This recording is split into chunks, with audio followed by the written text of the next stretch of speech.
Olá a todos, sejam bem-vindos a esta terceira e muito especial temporada do Gaia Talks, um podcast sobre desenvolvimento pessoal e histórias de vida que nos inspiram.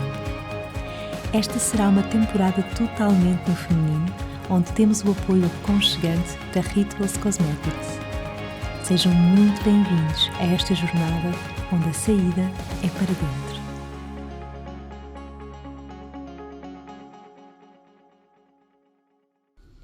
Olá a todos, bem-vindos a mais uma conversa com a alma, a mais uma viagem neste podcast onde sabemos que a saída é para dentro. Hoje tenho aqui uma convidada que espontaneamente surgiu-me esta vontade de termos esta conversa e eu sigo sempre a minha intuição e por acaso estivemos juntas recentemente e foi assim, eu sinto que é agora o nosso momento, já tivemos uma troca, mas na altura não era para nós, não era o momento e agora chegou. Então apresento-vos a Joana Moreira, mais conhecida nas redes sociais como Joana de Vivre. Bem-vinda, Joana. Obrigada, Inês. Olha, foi mesmo uma questão de intuição, sabes? E quando estivemos juntas, num retiro da Rituals, que foi muito bonito, foi assim mesmo um momento muito bonito, senti que estavas num momento da tua vida de muita profundidade e de muita maturidade. Foi mesmo uma coisa que não falámos. Sim. Aliás, nós mal falámos nesse retiro. Foi um abraço. Acho que vivemos assim no invisível, sim, mas sentimos-nos. Entregaste-me as cartas, entreguei-te as cartas, sim. E tivemos ali uns momentos de intimidade e senti, olha, acho que vai dar uma ótima conversa, porque não sei porquê, sinto que partilhamos as duas esta forma de estar na vida de profundidade e autoobservação. Portanto, estou aqui cheia de curiosidade, uma curiosidade boa, de saber um bocadinho da tua história. Aliás, eu sei algumas partes da tua história que são públicas, mas já lá vamos. Já percebi, há bocado perguntava-te se eras alentejana, tu disseste que eras moçambicana. Sim. E eu adorei. Então tu nasceste em África? Sim, na verdade eu tenho uma costela alentejana, porque a minha avó é do Alentejo. Então a minha intuição estava certa. Mas não sou alentejana. Não, eu nasci na África do Sul, mas cresci em Moçambique, vivi a minha vida praticamente toda em Moçambique, até aos 18 anos. E daí ainda ter um bocadinho de sotaque, tinha muito mais quando vim para cá, e estou cá há 10 anos já. Há 10 anos, sim. Não é assim há tanto? Não, tendo em conta que ainda não cheguei aos 30, 10 é muito, sim, não é? Sim, é verdade. Mas sim, a minha vida adulta passei toda em Portugal, mas assim... Tu estás com que idade? 28? 28. Eu sei. Retorno de Saturno! Eu estou a sentir mesmo, e já estou a sentir há uns meses. Por isso é que eu estava a sentir essa tua profundidade. Estás mesmo, o que eu senti quando estive contigo da última vez é que estás mesmo para dentro. E talvez num ótimo momento para esta conversa de alma. Sim. Então tu vens para Portugal e eu sei que o teu serviço, a forma como tu serves hoje o mundo é através do aconselhamento da alimentação, de nutrição, mas tenho cá para mim, que já não é só isso, porque nós vamos mergulhando em nós e depois vamos levando para o outro um bocadinho também daquilo que estamos a fazer. Sim. Estou certa? Sim. A minha paixão sempre foi a alimentação, desde muito nova, porque eu fui diagnosticada com a doença autoimune quando tinha 10 anos. E foi aí que eu mergulhei a vitiligo. É aquela que faz a despigmentação na pele, as manchas... O que tinha o Michael Jackson? Sim. Pronto. E foi aí que eu mergulhei mesmo na alimentação, porque eu era acompanhada por um naturopata e foi ele que me mostrou o impacto que os alimentos têm no nosso corpo, e só com a alimentação eu consegui estagnar a questão autoimune, não tive que fazer medicação, nada. E eu fiquei mesmo, isto é incrível. E foi aí que eu comecei a perceber a importância do autocuidado e como o amor próprio também se manifesta na forma como nós nos alimentamos, porque eu queria estar bem, eu queria sentir-me bem, e para eu me sentir bem eu tinha que comer bem. Mas ainda era muito físico. Ainda era muito a minha aparência, a estética, o alimento em si, tipo a comida, percebes? Não era ainda mais profundo do que isso. Mas foi o início, não é? Foi um início, sim. E eu comecei a devorar tudo o que era livros de nutrição. Imagina, eu ia de férias para a praia com 11 anos e a ler livros de nutrição. Então era mesmo uma paixão e continua a ser uma paixão para mim. Mas ao longo dos tempos eu comecei a perceber que a alimentação é muito mais um sintoma. A forma como nós nos alimentamos é um sintoma que diz algo muito mais profundo. Então, Uau, eu nunca tinha ouvido dessa forma, ou seja, nunca tinha visto dessa perspectiva. A alimentação, ou seja, a forma como tu te alimentas é um sintoma. De muitas coisas que estão mais escondidas. Porque quando eu comecei a dar consultas, eu reparei que as pessoas vinham porque ou queriam perder peso, ou queriam whatever, coisas muito superficiais, e depois quando íamos realmente ao tema, não era necessariamente isso que elas queriam, nem era através da comida. Ou seja, ao trabalharmos coisas mais profundas, a alimentação equilibrava-se por si só. Eu não tinha que estar a dizer come isto ou não come aquilo. Ao fazer um trabalho mais interno, a própria pessoa começa a querer comer de forma diferente e começa a ser uma coisa natural. Não é aquela coisa de fazer dietas que é penoso. É penoso porque estamos aí só ao alimento, não estamos a ver a pessoa. E eu a partir daí comecei a estudar também muito mais a nutrição do ponto de vista bioindividual. Cada pessoa é completamente diferente, porque para mim começou a ser muito revoltante estudar nutrição e estudar protocolos e perceber que os protocolos não funcionam. Funcionam talvez para uma pessoa em 100, então e as outras 99? E quando eu ouço coisas como, por exemplo, todas as pessoas deviam fazer uma alimentação vegetariana, ou todas as pessoas deviam fazer uma alimentação paleo, ou todas as pessoas deviam deixar de comer isto ou aquilo. Não é todas as pessoas, todos nós somos diferentes. Todos nós temos, apesar de sermos todos seres humanos, todos nós funcionamos de forma diferente e a nossa história impacta muito na forma como nós vamos absorver o nutriente, digerir, absorver, o que é que vamos fazer com aquilo, não é?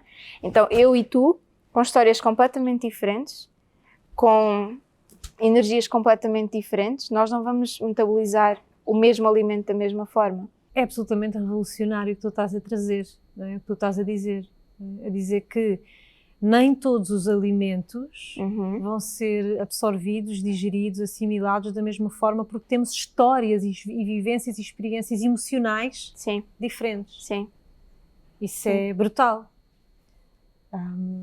Porque muitas vezes, eu já comentei isto várias vezes, né, que sou taurina, adoro comer, tenho um imenso prazer em comer, nem sempre como as coisas supostamente saudáveis, mas sinto-me feliz quando como, porque também é algo para mim de reunir as pessoas, é algo social e é algo emocional.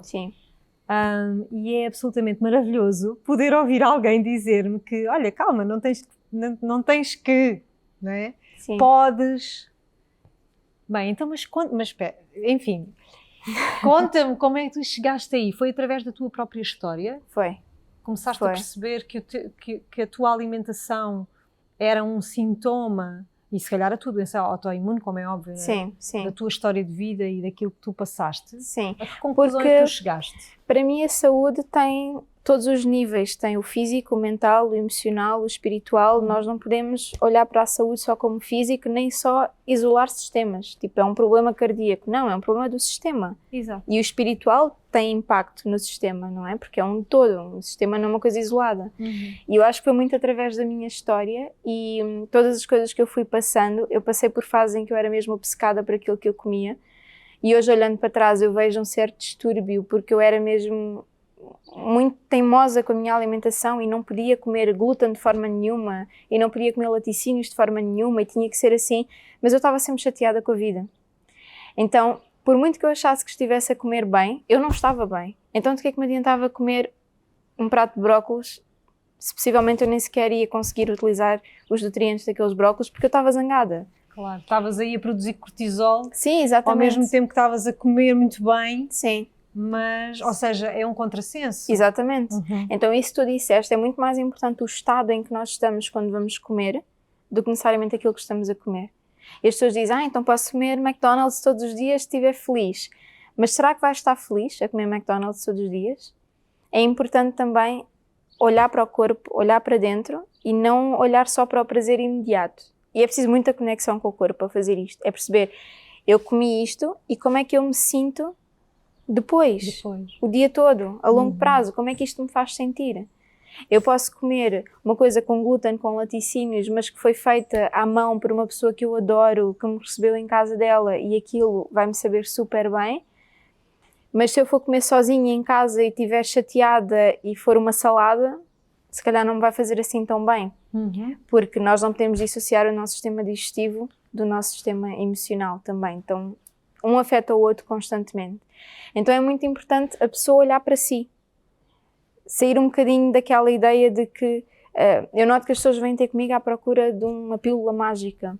Tipo, diz-me qual é que é a melhor dieta. Não existe melhor dieta. Existe um trabalho diário, contínuo, até porque eu não sou a mesma pessoa que eu era há 5 anos atrás. Portanto, eu hoje tenho que fazer uma alimentação diferente daquela que fazia há 5 anos atrás. Então, se em mim própria isto varia, imagina-te pessoa para pessoa. Claro. Então, é um trabalho interno que atualmente para mim é muito menos sobre a comida e muito mais sobre a pessoa. E trabalhar sobre a pessoa. autoconhecimento, não é? E a pessoa tomar consciência de si, da sua própria história. Bem, olha, quero marcar uma consulta, fico já a saber. Neste momento, por acaso, não estou a dar consultas, porque estou mesmo focada nas aulas, porque eu dou aulas, e também em criar alguns projetos futuros que vão além das consultas. Porque agora também estás a abrir-te para um público maior, não é? E para poderes ensinar outras pessoas a fazerem esse trabalho. Já me vais explicar. Eu tenho curiosidade em saber o que é que tu descobriste de ti através desse teu estudo e desse teu trabalho com a alimentação. Que revelações é que tiveste? Eu sempre tive um lado espiritual muito... a bater muito à porta. Às vezes eu não queria olhar para ele, mas sempre a bater muito à porta. E sempre tive muito fascínio por estudar coisas mais esotéricas. Eu há muitos anos que estudo astrologia, human design também. Tenho várias formações em Reiki. E poder associar a alimentação a estas ferramentas de autoconhecimento, para mim tem sido transformador, completamente. O que é que eu descobri sobre mim? Primeiro descobri que não existe ninguém igual a mim. Eu sempre vivi muito na comparação, sempre. E eu acho que, por acaso tenho tido estas conversas muitas vezes, com muita gente, raparigas, que é as coisas que nós ouvimos quando somos crianças e adolescentes, as mulheres especificamente, coisas que nós ouvimos sobre o corpo. E eu não tinha consciência disso, eu estou a ganhar consciência disso há pouco tempo.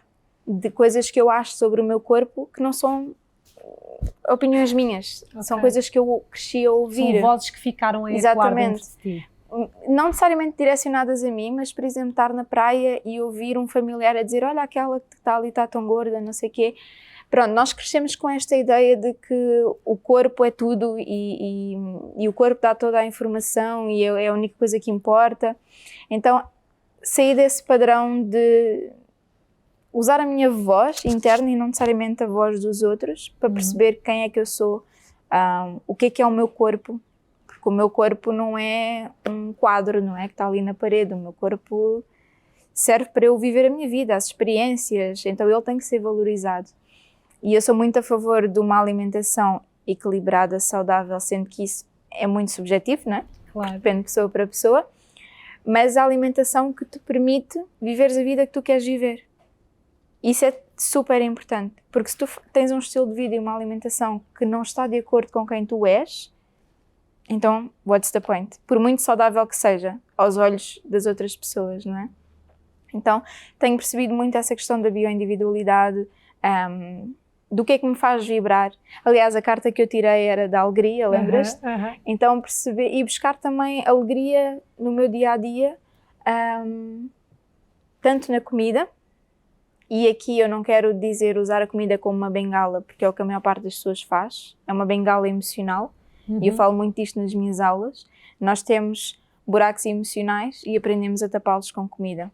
Também é outra coisa que eu estou a aprender, a educar-me a estar em silêncio e perceber o que é que aquilo me está a pedir, o que é que esta emoção está a querer mostrar, e dar espaço às emoções, porque eu antes era aquela pessoa que estou a sentir mais ansiosa, vou comer, estou-me a sentir mais triste, vou comer, e isso silencia a emoção, não quer dizer que ela se vai embora, ela fica ali, pronto, ok, hoje vou-me calar, mas amanhã volto, não é?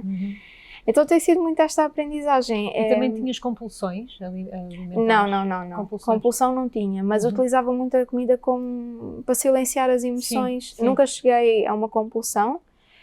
Eu acho que o máximo que eu tive perto de distúrbios alimentares, se é que se pode chamar isso, foi mesmo ser obcecada rigidez. com clean eating. Exato. Chama-se orthorexia em inglês. Bem, eu estou-te a perguntar isto porque nos últimos tempos de terapia tenho estado a trabalhar uma compulsão minha, uma bengala, que tenho com as pipas, sabes? Aquelas sementes de girassol com sal, que tu abres e comes.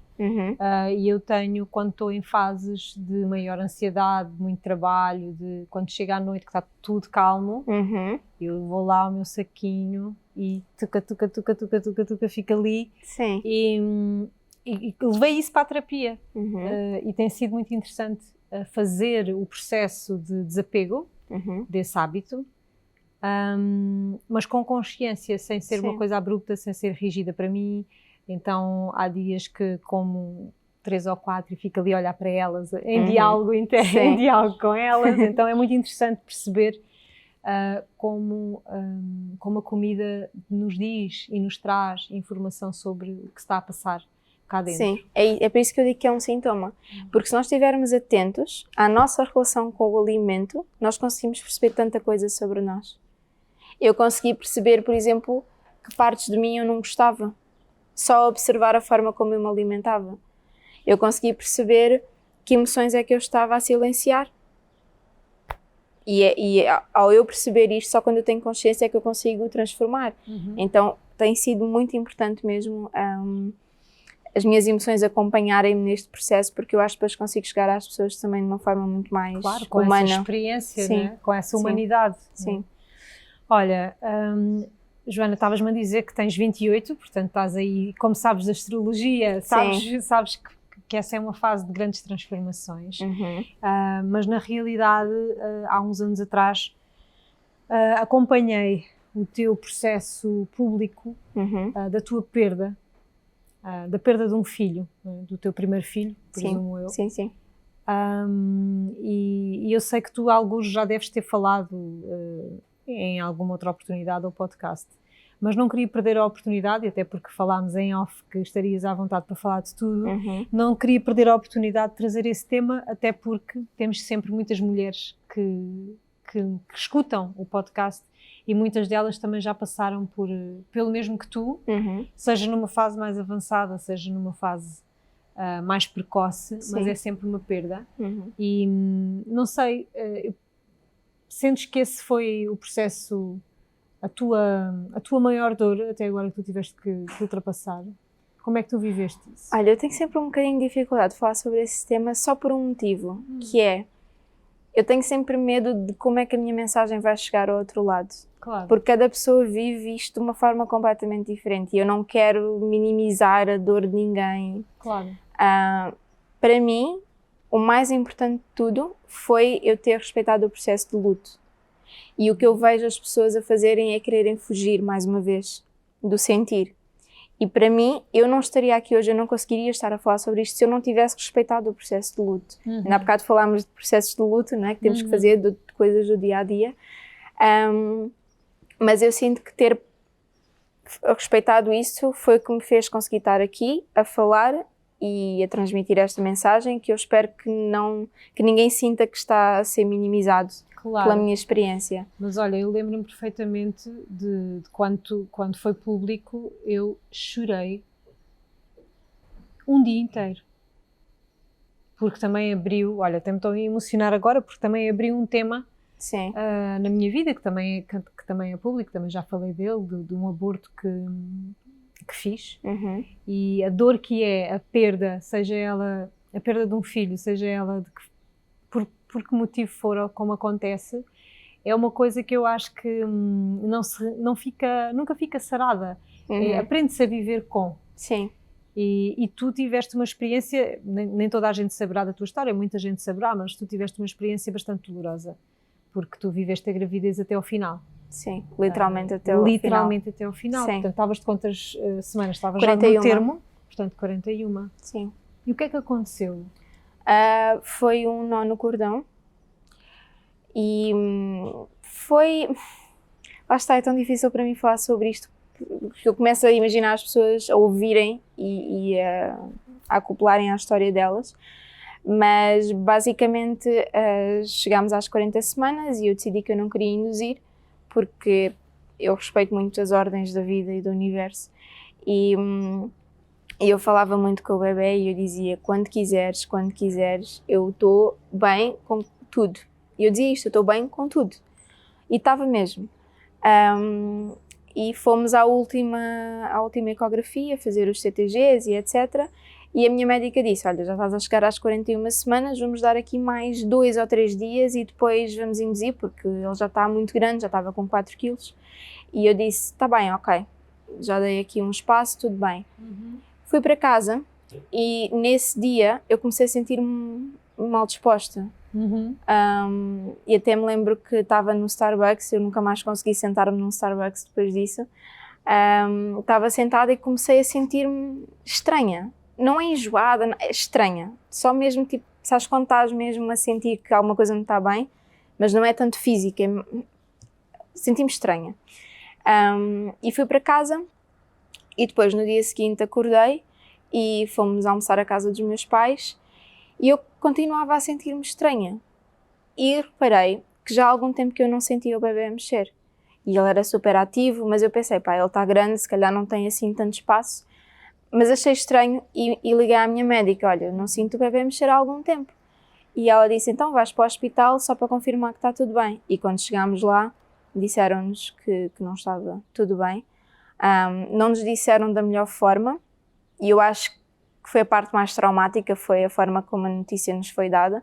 E queria deixar aqui um apelo aos profissionais de saúde, por favor, são pessoas com sentimentos, portanto, ser um bocadinho mais humano neste processo.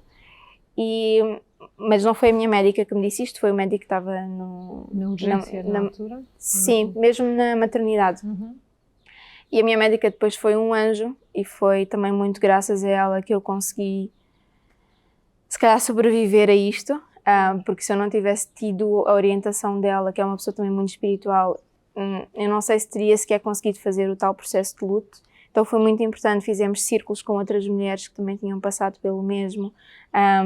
Foi muito, muito, muito importante. Ou seja, isso já no pós, portanto, já depois de ter, portanto, tu tiveste de fazer o parto? Sim, ela deu uma opção, eu podia fazer uma cesariana ou podia fazer um parto normal, mas ela disse-me, Joana, porque ela também fez o seu processo de luto há muitos anos atrás, e ela disse-me, Joana, fazes aquilo que achares melhor, mas o teu processo de luto começa agora, e a forma como tu vais fazer o parto faz parte desse processo de luto. Uma cesariana é um corte, acabou.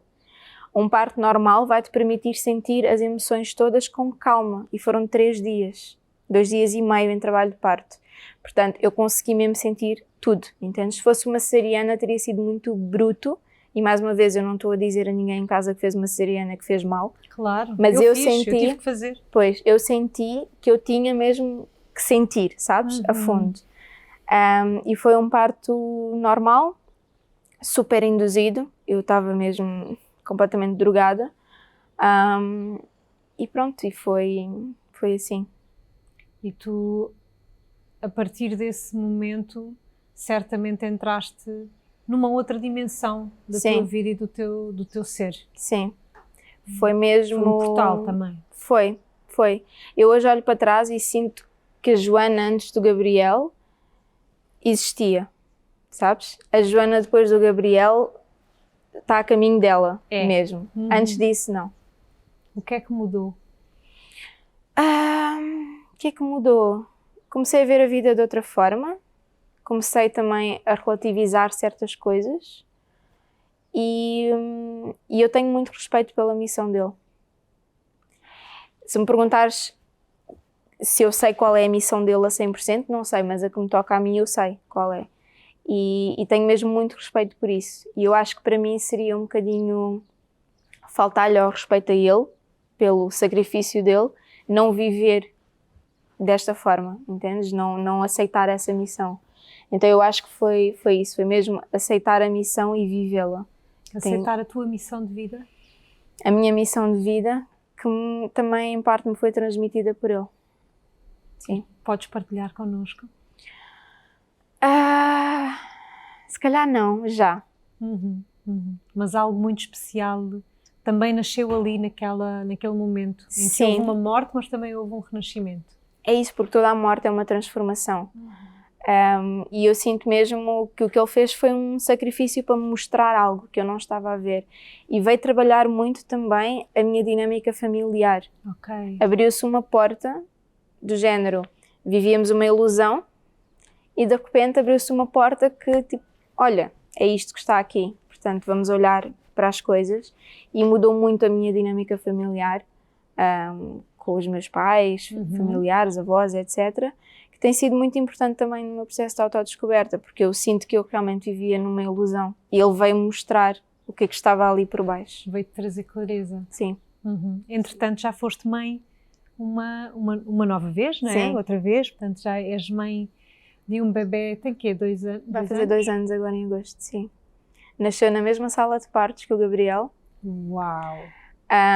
E o Gabriel foi 19, 20 e 21. O parto foi a 21. E o Léo, eu comecei o trabalho de parto a 21, 22 e ele nasceu a 23. Portanto, foi mesmo assim. E depois na mesma sala, que não era provável isso acontecer, Claro. para mim foi mesmo Simbólico. Sim, e fechar um ciclo. E então, um novo renascimento. Sim. Como é que foi este teu segundo renascimento? Não a gravidez, mas este segundo renascimento desta nova Joana, porque entretanto, Sim. mulher, entraste aí numa máquina de lavar, na centrifugadora. Mesmo. E ainda continuas, não é? Continuo, Ainda sim. continuas. Aliás, eu tinha tido que entrei Sim. na espiral da maternidade. Olha, não foi nada daquilo que eu estava à espera. E eu às vezes sinto-me zangada com o mundo, do género, vocês não me disseram que era assim. Porque uma pessoa abre o Instagram e acha que a maternidade é só unicórnios e rainbows e etc. E não é nada disso. É mesmo... Olha, é o maior retiro espiritual que alguém pode fazer. É mesmo ir ao fundo. Assim por baixo. Sim. E foi mesmo estalo após estalo. Já estás a falar desta tua segunda gravidez sim. O teu pós-parto segundo para filho. mim foi muito difícil. Ok. Muito mesmo. E lá está, não foi nada daquilo que eu estava à espera e não estava preparada para absolutamente nada. Nós não tivemos apoio também de ninguém, o que foi muito difícil. Apoio porque os meus pais não vivem cá. Exato, não tinham muita rede. Sim, exatamente. Então foi um bocado olhar-me ao espelho e perceber o quão na menina eu ainda estava. Na criança. E de repente eu sou uma criança que se vê como uma criança. E eu não estava a perceber como assim eu tenho carências emocionais e tenho que dar apoio emocional a um ser que depende de mim. Foi muito complicado. Essa foi a parte mais difícil. Foi entrar em contacto mesmo com a minha sombra, com as minhas carências. E eu tenho um respeito muito grande atualmente pela maternidade. Tenho um respeito muito grande por quem decide conscientemente não ter filhos, porque é preciso mesmo muita dedicação. E eu acho que se devia fazer um trabalho muito mais profundo antes de ser mãe, antes de ser pai. Não só para as crianças que vêm, mas para os próprios pais. Sim, sem dúvida. É importante para toda a gente, para todo o sistema, para todo o mundo. Então também é um dos focos dos meus projetos, é sempre... trabalhar essa criança. Sim, não lhe quero chamar pré-conceição, porque nem toda a gente quer ter filhos, mas toda a gente devia trabalhar o seu filho e o seu pai dentro de si. Exato, e o seu nascimento, não é? Sim. Tu trabalhas também esse aspecto com os teus alunos ou com as pessoas que te procuram? Portanto, vais também aí trabalhar a origem? Eu abro a porta. Ok. Para as pessoas irem... Se fizer sentido para as pessoas irem atrás. Mas como eu não tenho nenhum tipo de formação, não é muito a minha área também, mas eu faço muito esse trabalho para mim. E o meu parto já me deu respostas incríveis. O teu parto enquanto bebê ou enquanto mãe? Enquanto bebê, quando eu nasci, sim. O meu parto foi assim, tipo, um filme de terror autêntico. Eu e a minha mãe sobrevivemos por um triz e já tive muita informação tirada daí. Portanto, só esse momento do nascimento já nos diz tanto sobre nós. Se nós formos investigar a nossa vida toda, temos pano para mangas, não é? É sempre aquele cavado do buraco. Mas sim, eu acho super importante e digo sempre às pessoas que não há nada insignificante na nossa vida. Tudo quer nos dizer alguma coisa. Sem dúvida. Entretanto, fizeste esse mergulho e agora, em que fase é que tu estás, Joana? Olha, boa pergunta. Estou na fase de... Ainda por cima estamos na última semana de Mercúrio retrógrado. Pois é. E eu estou... Agora não é quando vocês estão a ouvir, é quando estamos a gravar. Aqui a gravar. Sim. E está a ser intenso. Sim. E tem sido muito essa pergunta que tu me fizeste, é a pergunta que eu me tenho feito. Porque lá está, tu quando começas a investigar sobre ti, há muitas coisas que caem, não é? Coisas que tu achavas que querias ou coisas que tu achavas que eras e afinal já não queres e já não és. Então estou assim nesse limbo e está a ser desafiante.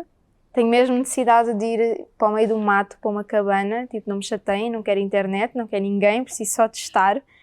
Mudou também, sentes que mudou também a tua presença e a tua postura nas redes sociais? Sim, completamente. Aliás, eu às vezes tenho vontade mesmo de parar e dizer, olha, vou tirar um ano de férias. Um ano sabático. Exato, não vou publicar mais nada. Sinto que sim, principalmente... lá está, existe uma Joana antes de Gabriel e uma Joana depois do Gabriel. A Joana antes de Gabriel publicava imensas coisas. Eu era super assídua no YouTube também. Sim, aliás, tu tens um canal. Tenho um canal. Eu comecei no YouTube. Uhum. No início, quando ainda não se fazia nada disto em Portugal. E depois, quando aconteceu a situação toda com o Gabriel, foi mesmo tipo, quem sou eu? Eu não sabia quem eu era, onde eu estava... Quem eram as pessoas à minha volta, eu não sabia nada, eu entrei mesmo num quarto escuro e não estava a encontrar a luz, não no mau sentido, mas no sentido de questionar tudo. E desde essa altura que eu sinto que eu não consigo ser eu nas redes sociais. É estranho, porque eu ainda estou à procura de quem eu sou, talvez, ainda estou a tentar perceber, então tudo o que eu publico acaba por ser um bocadinho superficial. Em relação ao momento em que tu estás, não é? Sim, no lugar onde tu estás agora. Sim. Sabes que eu, quando estive grávida do Francisco, e tive uma gravidez de alto risco, que me levou mesmo para as sombras, saí das redes sociais durante um ano. E foi, na altura, a coisa mais maravilhosa e terapêutica que eu fiz, precisamente porque queria desconstruir até comigo toda a identificação que eu tinha com a minha persona, para fora, não é? Para o mundo. E foi brutal essa experiência. Pronto, então... Estás-me a dar vontade de... Não, eu estou a dar mesmo, sabes? Porque é super importante. Sim. Porque aquilo que nós mostramos ao mundo e somos para o mundo, eu acho que a mais-valia é mesmo ser autêntico. Sim. E há momentos da nossa vida em que nós não estamos nesse sítio que tu estás. Sim. Não sei quem sou. Então, vou largar. Sim. Até voltar a sentir vontade. Sim. Depois vem a cabeça e diz, mas é o teu trabalho, mas é aí que tu ganhas dinheiro, mas não sei quê.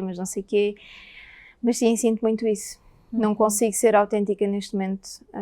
E é lindo estás a trazer isso com essa autenticidade, olha, com essa verdade. Sim, é das poucas coisas que eu sei agora, é isso. E é maravilhoso. E acho que não se perde nada. Aliás, só ganhamos em ser honestos e em ser verdadeiros. Sim. Joana, queria tanto continuar contigo aqui, por aí fora. Mas quero-te perguntar, assim, para fechar. Então, a intuição estava certa. Estás mesmo nesse momento profundo, nesse retorno de Saturno, dessa ressignificação do ser. Isso é tão lindo. E a mensagem que tu acabas por trazer com o teu testemunho vai ressoar em todas as mulheres que estão neste momento, e homens também, espero quem sabe, que estão nesse momento de andar à procura de si e que não temos que nos sentir mal por um dia já não fazer sentido da forma como é. Sim. Dou-te muita força para esse processo que eu também passei e que estou passando agora, e acho que vamos passar muitas vezes em diferentes fases de vida. Mas neste momento, o que é que te entusiasma? O que é que te está assim a trazer entusiasmo? Olha, eu adoro estudar, eu adoro descobrir coisas novas e eu estou obcecada por Human Design, obcecada. Aliás, o Human Design fala muito sobre o nosso processo digestivo. Tem essa componente do alimento, da digestão, e mais uma vez me mostra que nós somos todos diferentes, porque o teu gráfico diz uma coisa diferente da minha. Então tenho estado a estudar imenso Human Design. Eu estou a terminar a minha licenciatura em naturopatia também, que eu gosto bastante, foi onde eu comecei, foi na naturopatia. Portanto, o estudo, a leitura, entusiasma-me muito. E fizeste agora também, lançaste um curso online. Sim, que já está fechado. Está fechado. Sim, eu lancei 2 edições e fechei. Porque acho que o que eu tinha para dar nesse campo está, e agora eu vou iniciar novos projetos também nessa área do online e das aulas, mas que não vai ser necessariamente este curso, vai ser uma coisa nova, sim. A imagem dessa mulher nova que mais atual, porque é giro, porque este curso eu gravei em dezembro e hoje eu já não me identifico com ele, e foi uma coisa que eu gravei há 5 meses atrás. E está tudo bem? Sim, está tudo bem. Então vai ser uma coisa muito mais alinhada com quem eu sou agora e que vai ser sempre atualizada conforme também a pessoa que eu vou sendo. Olha, Joana, parabéns por uma coisa. Tu és mesmo muito verdadeira, muito honesta contigo. Obrigada. E isso toca-me aqui, no coração. Obrigada. Saiu-me do pelo. Muito íntegra, digo-te já, mesmo. Muito, muito, muito íntegra. Olha, vou fazer um jogo contigo para fecharmos, que faço sempre, de perguntas assim de resposta rápida. Qual é que é o ritual que tu não dispensas assim no teu dia-a-dia? Acordar antes do meu filho, para ter meia hora só para mim, e aí eu faço bochechos com óleo de coco, bebo a minha água com limão, faço a minha meditação e depois vou acordá-lo. Portanto, isso eu não dispenso. Não dispensas. O que é que te conecta mais com a tua essência neste momento? Estar na natureza. E 2 pessoas que te inspiram? O meu filho. E o meu filho, os 2. Ai, que linda! Olha, Joana, obrigada por esta conversa, por esta partilha tão verdadeira, tão íntegra. Que sementinha boa que tu vieste Obrigada deixar. eu. Obrigada mesmo. E espero que recebam a mensagem de braços abertos. Não tenho dúvidas. Sim. Coração aberto. Sim. Foi como tu nos deixaste. Muito obrada. Obrigada eu. Obrigada a todos. Muito obrigada por estarem aí desse lado. E já me esquecia. A nossa linda Rituals. Sim, já me esquecia de te dar este presente, este miminho da Rituals, da Ritual of Ayurveda, que é o meu preferido. Eu também adoro. Meu amor. Muito obrigada. Estava aqui ao meu lado e estava-me... Também é o que eu mais gosto. Gosto muito. É a minha linha favorita. É assim um miminho. Muito obrigada. Por este momento tão precioso. Obrigada. E agora sim, despedir-me de vocês, assim que tenham recebido esta mensagem tão pura, tão verdadeira, tão sincera da Joana. E no próximo episódio, com certeza, teremos mais uma história bem inspiradora e bem profunda para vocês acompanharem. Até já!